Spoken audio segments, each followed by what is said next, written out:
इसका फैसला कैसे किया जाए कि ultimately who is genuine and who is not? किस कॉन्टेक्स्ट में आप कह रहे हैं कि कौन जेन्युइन है कौन नहीं है? स्पिरिचुअलिटी कॉन्टेक्स्ट में कि कभी कभी हमें किसी पे विश्वास तो हो जाता है, लेकिन वो जो हमें सिखाना चाहते हैं, क्या उनकी जेन्युइनली इंटेंशन यही है कि सिखाना, या फिर maybe they are trying to gather followers? I am not accusing anybody, but still. ये जानने के लिए कि कौन जेन्युइन है और कौन नहीं है, ये आपको अपनी अंडरस्टैंडिंग को ही डेवलप करना पड़ेगा। कोई भी अपने मुंह से नहीं बोलेगा कि मैं जेन्युइन हूँ या मैं फेक हूँ। वो तो यही बोलेगा कि नहीं, मैं आपका भला चाहता हूँ और मैं आपको सिखाना चाहता हूँ। अब दो बातें होंगी, या तो उसकी इंटेंशन ऐसी है कि मेरे को फ़ायदा होना चाहिए, बाकी किसी को हो ना हो उससे कोई फ़र्क नहीं पड़ता, बट वो सही चीज़ सिखा रहा है, तब भी क्या बुराई है? आपको तो सीखने को मिल गया ना, आपको उससे क्या फ़र्क पड़ता है उसकी क्या इंटेंशन है क्या नहीं है। फॉर एग्जाम्पल, कोई प्रोफेसर है वो आपको पैसे लेकर के पढ़ा रहा है, कोई प्रोफेसर है वो फ्री में पढ़ा रहा है। इंपॉर्टेंट क्या है? कि हम पढ़ रहे हैं। इंपॉर्टेंट ये है कि आप पढ़ रहे हो, या इंपॉर्टेंट ये है कि वो सही पढ़ा रहा है या गलत पढ़ा रहा है? हाँ। वो जो भी आपको पढ़ा रहा है उसकी वजह से आपकी लाइफ में एक्चुअल में कोई चेंज आ रहा है या नहीं आ रहा है? तो अब सवाल उठता है, चेंज मतलब क्या? स्पिरिचुअलिटी में चेंज का मतलब क्या? जैसे रियल वर्ल्ड में तो चेंज को डिफाइन करना बड़ा आसान है कि कोई बिजनेस कोच है वो आपको कोचिंग दे रहा है, अगर उसकी वजह से आपको प्रॉफिट हो रहा है, आपकी सेल बढ़ रही है, आपका बिजनेस बढ़ रहा है, तो दैट मीन्स वो कोच अच्छा है। नहीं बढ़ रहा है तो बेकार है। अब स्पिरिचुअलिटी में इसका मतलब क्या है? स्पिरिचुअलिटी में कैसे डिसाइड करें कि कौन सही है कौन नहीं है, या किसकी बातें काम की है किसकी बातें काम की नहीं है? कि अंदर क्या चेंज आ रहा है माइंड में, क्या मैं am I becoming a better person, क्या मेरी अंडरस्टैंडिंग, मेरा पर्सपेक्टिव बेटर हो रहा है इस दुनिया के बारे में? दो तरह के लोग हैं स्पिरिचुअलिटी में। एक वो जो आपको बदलने की बात करेंगे, यानी कि आपको सरफेस लेवल पे, सुपरफिशियल लेवल पे बदलने की बात करेंगे, जिसकी वजह से आपकी थॉट प्रोसेस चेंज होगी, जिसकी वजह से आपको बेटर फील होने लग जाएगा। मानो कुछ आपने प्रैक्टिसेस करी, कुछ मेडिटेशंस करी, कुछ ये किया कुछ वो किया, कहीं गए, कुछ भी किया, उसके बाद में आपको पहले से कंपैरेटिवली बेटर फील होने लग गया। बट असली चीज़ क्या समझनी है स्पिरिचुअलिटी में, कि जैसा भी आपको फील हो रहा है वो सब टेम्पररी है। जब तक कुछ कर रहे होगे तब तक वो फील हो रहा होगा, वो भी तब तक जब तक कि वो नया होगा। जैसे कुछ नया करोगे, एकदम से कोई नई तरह की मेडिटेशन करोगे, कुछ दिन बड़ा अच्छा लगेगा, फिर जब वो बोरिंग हो जाएगा तो वही बेकार लगने लग जाएगा। तो किस चेंज की बात कर रहे हो आप? टेम्पररी चेंज या परमानेंट चेंज? एक है टेम्पररी चेंज, यानी कि ऊपर ऊपर लेवल पे आपको कुछ दे दिया करने के लिए और आप खुश हो रहे हो और कर रहे हो। 99% लोग ऐसा ही करते हैं। लेकिन अगर आपको परमानेंट चेंज चाहिए, यानी कि एक्चुअल में फंडामेंटली कुछ बदलना है अपने अंदर, या ये कह लो पूरी तरह से बदलना है अपने आप को, क्योंकि अगर थोड़ा बदला तो कुछ भी नहीं बदला। थोड़ा बदलने का मतलब क्या है? कि मतलब फॉर एग्जाम्पल, पहले कोई खच्चर है तो उसको अब वो बेटर खच्चर हो गया, तो रहा तो खच्चर ही ना। बट मैं किसकी बात कर रहा हूं? एक ऐसा चेंज कि he is free from this tag of good खच्चर और बैड खच्चर, और इवन दिस खच्चर फॉर दैट मैटर। वो हर तरह के टैग से फ्री हो गया, तो कुछ परमानेंट बदल गया। नहीं तो वो क्या बदला? पहले मैं कम वजन उठाता था, अब मैं ज़्यादा वजन उठाता हूँ। पहले मैं बड़ा टेंशन में रहता था, अब मैं टेंशन फ्री हो गया हूँ। पहले मुझे गुस्सा बहुत आता था, अब मुझे गुस्सा कम आता है। ये सब सही तरीके नहीं है मेजर करने के। वो तो आप टेम्परेरी बेसिस पे किसी को भी सुनने लग जाओ, कोई बुक पढ़ लो, कर लो, कुछ दिन के लिए चेंजेस आ जाएंगे। फिर वापस से जा करके कोई ऐसी वेब सीरीज़ देख लो जिसमें कि दिमाग ख़राब हो जाए, फिर वापस से देखोगे कि दिमाग की सारी धज्जियाँ उड़ गई, वापस से वहीं पहुँच गए जहाँ से शुरू किया था। तो चेंज का मतलब क्या? What do we mean by change? एक है सुपरफिशियल लेवल पे कुछ बदलना, वो सब टेम्पररी है। एक है at a permanent level, at a fundamental level, आप बदल गए हैं। यानी जो भी आप खुद को समझते थे बचपन से लेकर के आज तक, या अभी भी जो समझते हो, वो ही बदल गया, उसको चेंज कहते हैं। तो वो कैसे होता है, उसकी शुरुआत कहां से होती है? That is with the question who am I. तो अगर कोई ऐसा इंसान है स्पिरिचुअलिटी की दुनिया में जो घूम फिर करके जिसका हर सवाल और हर जवाब एक ही चीज से शुरू होता है और एक ही चीज पे खत्म होता है, दैट इज हु एम आई, ये जो क्वेश्चन है, तब आप कह सकते हो कि हाँ, वो कहीं ना कहीं कुछ ऐसा जानता है जो शायद आप नहीं जानते। क्योंकि जैसा वो अंदर से होगा वही चीज़ बार बार बाहर आएगी। वो चाहेगा उसको रोकने की, लेकिन वो बाहर आ ही जाएगा कहीं ना कहीं। जैसे किसी के माइंड में होगा कि हाँ, इनको कुछ प्रैक्टिसेस दे करके, कुछ ये करके वो करके, कुछ डोनेशंस मिलेंगी, पैसा आएगा, ये होगा वो होगा, उससे मेरा और बड़ा आश्रम हो जाएगा, ये हो जाएगा वो हो जाएगा, और मैं ज़्यादा स्केल अप कर पाऊंगा। तो वो घूम फिर करके आपको बार बार अपने कोर्सेज पे ले आएगा। तो आपको ये समझना है कि वो इशारा किस तरफ कर रहे हैं। क्या वो बार बार आपको इस तरफ इशारा कर रहे हैं कि पूछो कि मैं कौन हूं, तब तो वो सही ट्रैक है। बट अगर आपको कुछ ऐसा दे रहे हैं कि आप इसी क्वेश्चन से भटक रहे हो, तो वो गलत ट्रैक है। कुछ टाइम के लिए कुछ एक्सपीरियंस मिल गया, कुछ सेंसेशंस मिल गई, कुछ दिनों के लिए ऐसा लगने लग गया कि मैं तो ये हो गया हूं, मैं तो वो हो गया हूं, तो अल्टीमेटली क्या हुआ, आपका मैं और पक्का हो गया स्पिरिचुअलिटी में जा करके। स्पिरिचुअलिटी कॉन्सेप्ट आई थिंक थोड़ा डिस्टॉर्टेड है लोगों के माइंड में। थोड़ा नहीं, पूरी तरह से डिस्टॉर्टेड है। इसके ऊपर काफ़ी सर्वेज हुए हैं, काफ़ी रिसर्चेज हुई हैं वर्ल्ड में। अभी पीछे एक बहुत बड़ी रिसर्च हुई थी, वहाँ पर क्या किया उन्होंने, अलग अलग लोगों से पूछा कि स्पिरिचुअलिटी का मतलब क्या है। किसी ने कुछ बोल दिया, किसी ने कुछ, किसी ने कुछ, किसी ने कुछ। फिर जब उनसे क्रॉस क्वेश्चनिंग करी, किसी के पास कोई जवाब नहीं है। तो किसी को एक्चुअल में पता ही नहीं है स्पिरिचुअलिटी का मतलब क्या है। देखो ध्यान से इस वर्ड को समझो, स्पिरिचुअलिटी यानी स्पिरिट से related. Now what is spirit? The soul, not a soul, not your soul और my soul, the soul, the spirit which we call it as consciousness, awareness. अगर वो उसके बारे में बात कर रही है, यानी आपका जो मैं है सीधा उसको हिट किया जा रहा है और घूम फिर करके आपको आपके पास लाया जा रहा है, तब तो वो स्पिरिचुअलिटी है। लेकिन अगर स्पिरिचुअलिटी के नाम पर आपको कुछ भी बेचा जा रहा है दुनिया में, तो वो उसका स्पिरिचुअलिटी से कोई लेना देना नहीं है। वो बेसिकली अलग ही गेम चल रही है। सबका अपना कोई ना कोई हिडन एजेंडा या हिडन कोई ना कोई प्रोपेगेंडा या कुछ ना कुछ चल रहा होता है पीछे से। तो जो उनका चल रहा होगा वही वो करने की कोशिश करें, वही वो करेंगे। जो इंसान एक्चुअल में, जिसने सच को देख लिया है, उसने इस सच को भी देख लिया है कि at the deepest level of our being, me and you are the same, we are not similar, we are same. Plus उसने इस भी सच को देख लिया है कि मेडिटेशन का भी उसमें कोई रोल नहीं है। अगर आप जानना चाहते हो तो ध्यान दो और समझ लो, नहीं भी जानना चाहते तो उससे कोई फर्क नहीं पड़ता। फॉर एग्जाम्पल, कि कोई इंसान ये जाने या ना जाने कि मैं इंसान हूं, उससे क्या फर्क पड़ता है तो इंसान ही ना। तो कुछ करने की जरूरत ही क्यों है? किसी को बताने की जरूरत क्यों है? किसी को बदलने की जरूरत क्यों है? किसी को कुछ सिखाना क्यों है? कोई इंस्टीट्यूट क्यों खोलना है पूरी दुनिया को सिखाने के लिए? क्या सिखाना है? बट देन स्पिरिचुअलिटी फिर इतनी बड़ी बात क्यों है? जैसे कि जितने भी स्पिरिचुअल गुरुज हैं, जैसे कि मैंने भी जिनकी बातें सुनी, उन्होंने भी ये क्वेश्चन तो कहा कि अपने आप को जानो। जैसे कि एक बात आपने कही थी कि इस बॉडी में 99% प्रोसेस मेरी मर्जी से नहीं चल रही, हार्ट बीट मेरी मर्जी से नहीं चल रही, डाइजेशन मेरी मर्जी से नहीं चल रहा, तो ये बॉडी एक तरह से मेरी नहीं है। जो माइंड मुझे मिला है वो बस जो मेरे एक्सपीरियंसेस होते हैं, जो मेमोरी बनती है, उसको रिफाइन करके थॉट्स आते रहते हैं। ये बातें मतलब, तो फिर जो अल्टीमेट जो चीज़ है इसके बियॉन्ड, ये बातें मैंने वहाँ से भी सुनी, तो इसलिए मुझे लगा कि शायद वो लोग भी सही हैं। मतलब जैसे होता है ना, आपको एक बात इंसान पे भरोसा होता है, तो फिर सेम बात है आपको किसी और के पास मिलती है, तो आपको लगता है कि इन दोनों की बातों का क्रक्स सेम ही है। Then you start trusting those people. Deeply आपको समझना है किसकी बातें आपको और डीपर ले जा रही है, यानी कि अपने और पास लेकर के जा रही है, रियलिटी के और पास ला रही है, यानी कि इस सच के पास ला रही है कि कुछ भी करने की जरूरत नहीं है, जो आप हो सो हो। आपके अंदर ही कुछ ऐसा है जो नहीं बदलता है, जो नहीं बदला जब से आप पैदा हुए हो, उससे पहले भी जो नहीं बदला, और कुछ है जो बदलता रहता है। तो जो बदलता रहता है वो बदलता ही रहेगा, चाहे जो मर्जी कर लो और चाहे जो मर्जी करो या ना करो। जो नहीं बदलता है वो नहीं बदलेगा। ये रियल स्पिरिचुअलिटी है। Nothing to do, nowhere to go, nothing to achieve, nothing to gain. तो अब सवाल ये उठता है कि स्पिरिचुअलिटी की जरूरत क्या है? अरे ये उन लोगों के लिए है जो एक्चुअल में, आप कह सकते हो, जिनका साइंटिफिक माइंड है, कि जिनको इस मैं के सच तक पहुंचना है, उनके लिए है ये। लेकिन जिनको है कि मुझे कुछ पाना है स्पिरिचुअलिटी के थ्रू, कुछ मिल जाएगा, कुछ बेटर हो जाएगा, उनके लिए नहीं है ये।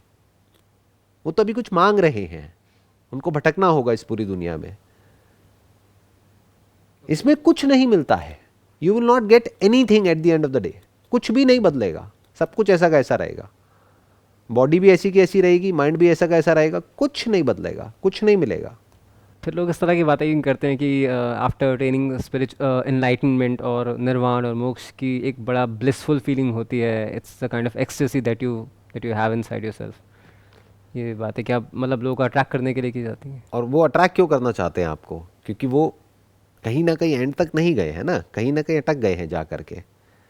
सारी लेयर्स को नहीं हटाया है। अगर पूरी लेयर्स को हटा लिया होगा और पूरी तरह से उन्होंने सच को देख लिया होगा, तो उनको समझ आ गया होगा कि एनलाइटनमेंट एक्चुअल में है क्या।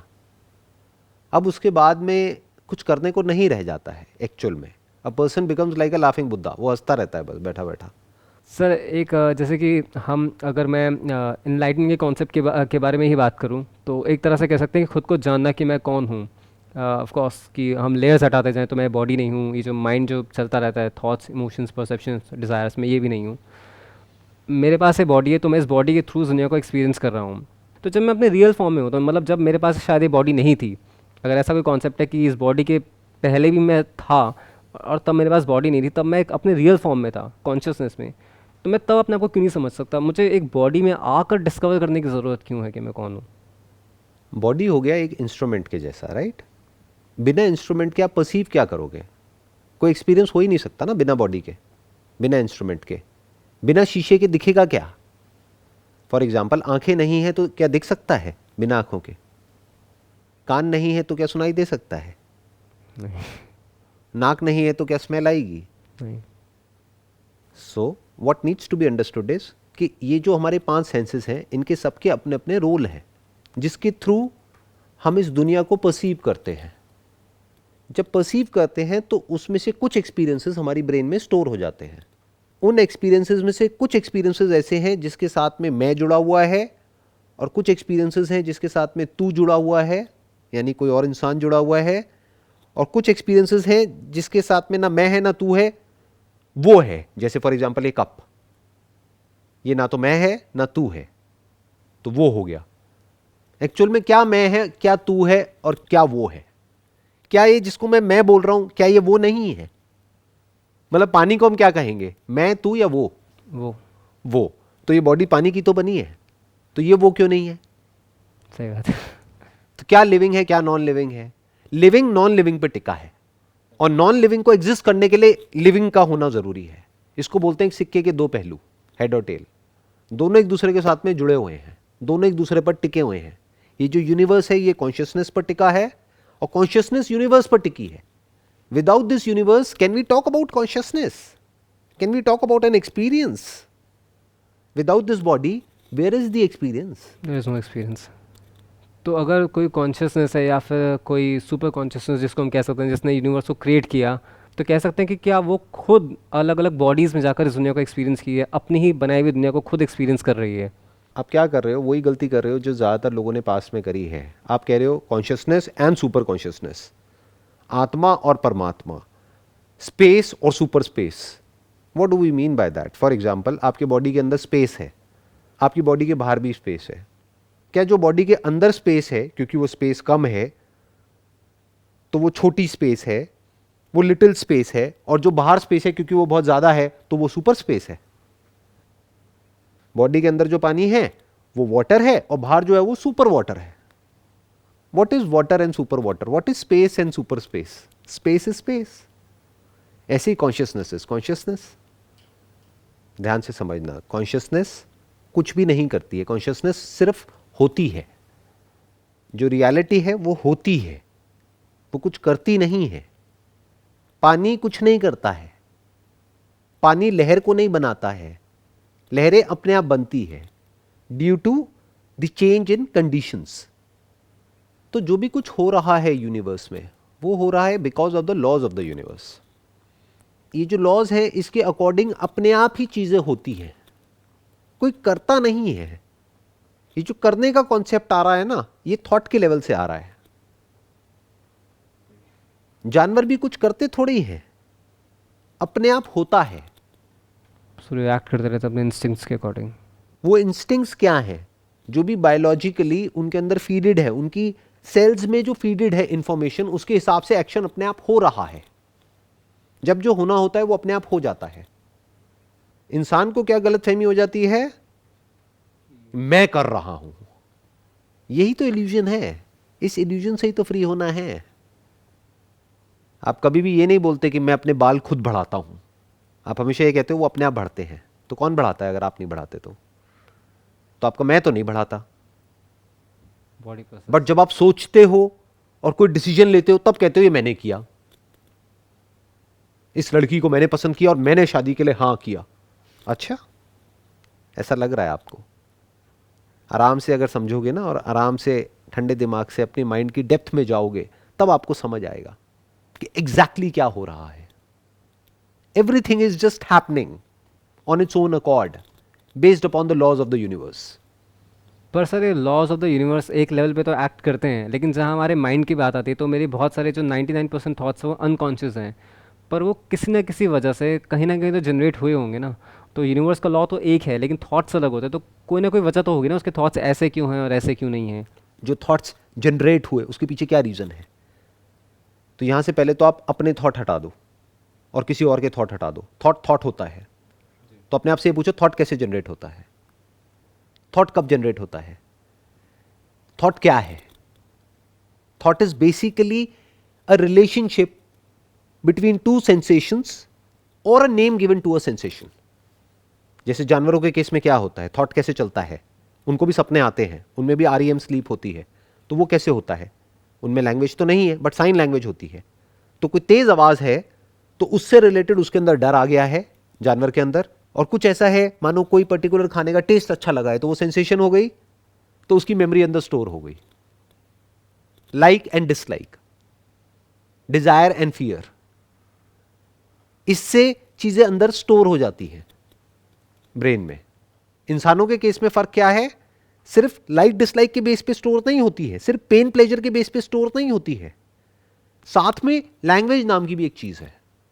आप लैंग्वेज से चीजों को स्टोर करते हो और लैंग्वेज से कंट्रोल करते हो.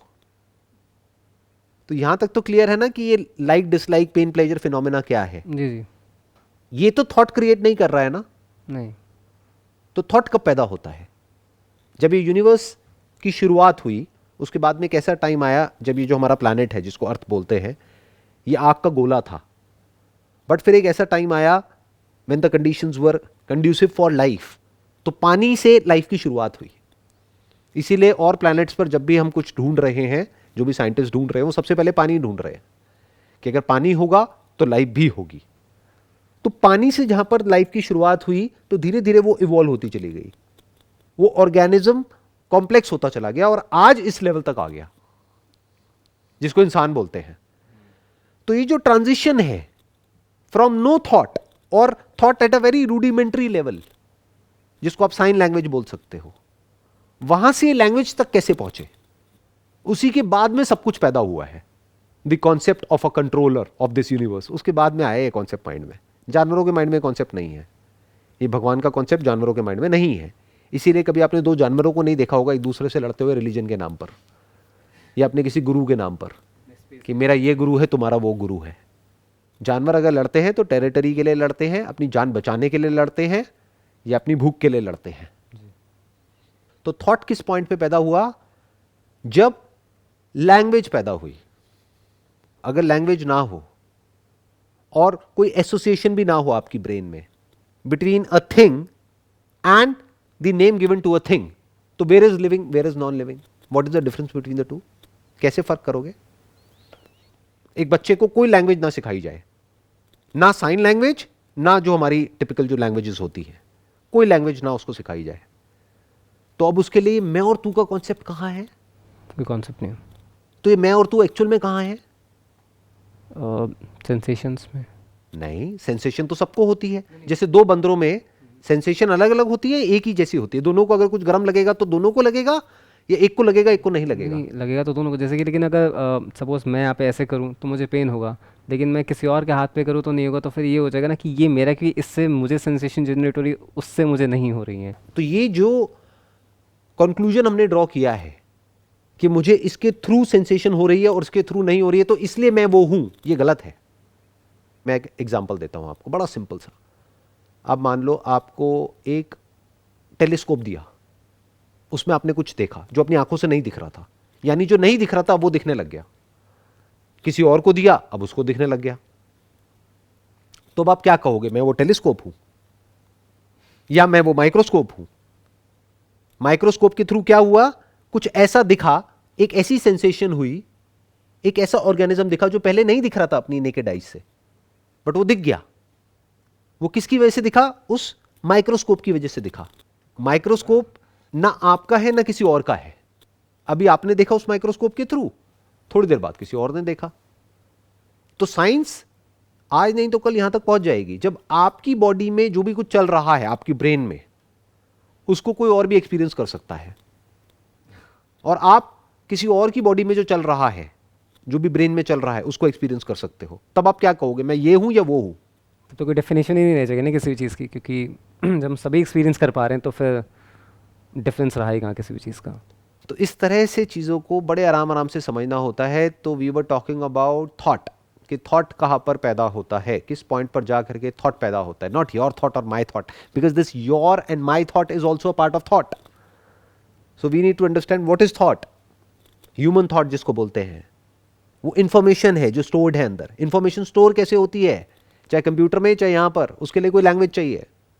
बिना लैंग्वेज के इंफॉर्मेशन को स्टोर कैसे करोगे? जैसे कंप्यूटर की अपनी एक लैंग्वेज होती है, ऐसी हमारी अपनी एक लैंग्वेज होती है। तो लैंग्वेज के थ्रू हम इंफॉर्मेशन को स्टोर कर देते हैं, दैट इज थॉट। तो thought is just for the name sake. So you are me, जिसको भी आप मैं बोलते हो, वो जो कंट्रोलर है, जो थॉट है, that is just for the name सेक। पर जो मेमोरी से जो चीज़ें, जो इमेजेस जो जनरेट होती हैं, वो भी तो माइंड में रहती हैं, उसको भी तो थॉट कंसिडर कर सकते हैं। जैसे कि जो भी हम देखते हैं और फिर अब मैं यहाँ पे हूँ, ये एक्सपीरियंस मुझे याद रहेगा, तो मेरे माइंड में जो विजुअल्स होंगे उसे भी तो हम एक तरह से थॉट कह सकते हैं। That is what I am saying. जिसको भी आप कह रहे हो कि जो एक्सपीरियंसेस अंदर स्टोर हुए, जैसे दो बंदर हैं, दोनों बंदरों के अंदर कुछ एक्सपीरियंसेस स्टोर हुए, जिसके बेस पर अंदर कोई रिकॉर्डिंग प्ले हो रही है, जिसको ड्रीम बोलते हैं। बट वो तो दोनों के ही हो रहे हैं, उसमें मैं कहां से आया? दोनों बंदरों को हम इंटरचेंज भी तो कर सकते हैं। एक की बॉडी को उससे कनेक्ट कर दिया, उसकी ब्रेन से, एक को उसकी ब्रेन से कनेक्ट कर दिया। अब कौन मैं है दोनों में से और कौन तू है? आपको एक शीशे में अपनी शक्ल दिखी, तो जो देखने वाला है अगर वो फॉर्मलेस है तो वो खुद को तो देख नहीं सकता। तो शीशे पर जो भी दिख जाता है वो क्या बोलता है, मैं ये हूं। और क्योंकि शीशे पर दिख रहा है तो वो क्या बोलता है, मैं ये शीशा हूं। तो शीशा क्या हो गया, ये बॉडी, और शीशे पर जो भी कुछ दिख रहा है वो हो गया यूनिवर्स। शीशा जो कि यूनिवर्स का बना है, यूनिवर्स जो शीशे पर दिखता है। आप जो कि फॉर्मलेस हो, शीशे पर क्या दिखती है, form. Are you the form that is visible on the mirror which is again a form, और आर यू द फॉर्मलेस? और अगर आप फॉर्मलेस हो तो इस बात का क्या प्रूफ है? क्या उस मिरर पर कुछ ऐसा भी है जो कि फॉर्मलेस है? क्योंकि फॉर्मलेस ही फॉर्म ले सकता है, फॉर्मलेस में ही फॉर्म एग्जिस्ट कर सकती है। ये जो स्पेस है ये फॉर्मलेस है, इसीलिए तो इसमें फॉर्म्स एग्जिस्ट करती हैं। ऐसे ही हमारी जो कॉन्शियसनेस है उसकी अपनी कोई फॉर्म नहीं है, तो उसमें कुछ भी एग्जिस्ट कर सकता है, कुछ दिख भी सकता है, कुछ सुनाई भी दे सकता है, सेंसेशंस भी हो सकती हैं। कॉन्शियसनेस में सब कुछ अकोमोडेट हो सकता है। क्यों? क्योंकि कॉन्शियसनेस की खुद की कोई फॉर्म नहीं है। यहां तक कि ये जो आकाश है, धरती जल अग्नि वायु आकाश, इसको भी पंचभूत में से एक भूत बोलते हैं, यानी this is also a form. Okay, तो वो भी इवन फॉर्मलेस द नहीं है। स्पेस फॉर दैट मैटर, जिसको हम फॉर्मलेस समझते हैं, because space is linked to the instrument. Minus the instrument, where is space, where is the concept of space? अच्छा, अगर बॉडी ही नहीं तो हम स्पेस को भी कैसे एक्सपीरियंस करेंगे? और depending upon the body space कम या ज्यादा लगने लग जाती है। हाँ, टेलीस्कोप से देखोगे तो स्पेस कम हो जाती है, माइक्रोस्कोप से देखोगे तो स्पेस ज्यादा हो जाती है। ये भी रिलेटिव है। रिलेटिव हो गया। तो इवन स्पेस इज रिलेटिव। बाकी तो सब चीजें रिलेटिव है ही है, इवन स्पेस इज रिलेटिव। सिर्फ एक ही चीज है जो रिलेटिव नहीं है, दैट इज कॉन्शियसनेस। उसी तक पहुंचना है। अब उस तक पहुंचना है या वही आप हो? आर यू कॉन्शियस और यू आर नॉट कॉन्शियस? क्या आपकी कॉन्शियसनेस में और मेरी कॉन्शियसनेस में कोई फर्क है? क्या मेरी कॉन्शियसनेस सुपर कॉन्शियसनेस है और आपकी कॉन्शियसनेस नॉर्मल कॉन्शियसनेस है? Consciousness is consciousness. जैसे आपको दिख रहा है वैसे ही मुझे दिख रहा है, जैसे आपको मेरी आवाज सुनाई दे रही है वैसे ही मेरे को आपकी आवाज सुनाई दे रही है। तो क्या आपको कॉन्शियसनेस बनना है? क्या करोगे कॉन्शियसनेस बनने के लिए? तो सर, आप कहते हो कि जब सब कुछ पता चल जाता है तो कुछ करने के लिए रह नहीं जाता, कुछ भी करने के लिए नहीं रह जाता, बिल्कुल ब्लैंक। तो जैसे कि कोई इंसान जो एनलाइटन हो चुका है, वो अपनी फैमिली में या अपनी चीज़ों को कैसे डील करेगा? उसके पास कुछ करने के लिए है ही नहीं, शायद वो कुछ करना चाहता ही नहीं है। तो पहले आप जान लो सच को, या जिसको भी आप एनलाइटनमेंट कह रहे हो, पहले एनलाइटेंड हो जाओ, उसके बाद में देखना क्या रहता है। उसके बाद में प्यार का एक्चुअल में मतलब समझ आता है। प्यार मतलब क्या होता है, जिसको हम प्यार समझते हैं वो नहीं। प्यार मतलब जुड़ना, वही तो जुड़ता है पूरे यूनिवर्स के साथ में, जिसका मैं खत्म हो जाता है। जिसका मैं बचा हुआ है वो तो कटा हुआ है पूरी दुनिया से। तो प्यार की शुरुआत कब होती है? जब ये जो कॉन्सेप्ट ऑफ सेपरेट सेल्फ है ये फॉल्सिफाई हो जाता है at the level of your understanding. अब कोई सेपरेट सेल्फ नहीं है, तो पूरी दुनिया ही मेरी है, पूरी दुनिया ही मैं हूं, मेरे से अलग कहीं कुछ है ही नहीं, सब कुछ मुझ में है और मैं सब में हूं, ये बचा रह जाता है। I hope you got all the answers. Yeah, sir. Wish you all the best. Thank you, sir. Thank you so much, sir. Most welcome.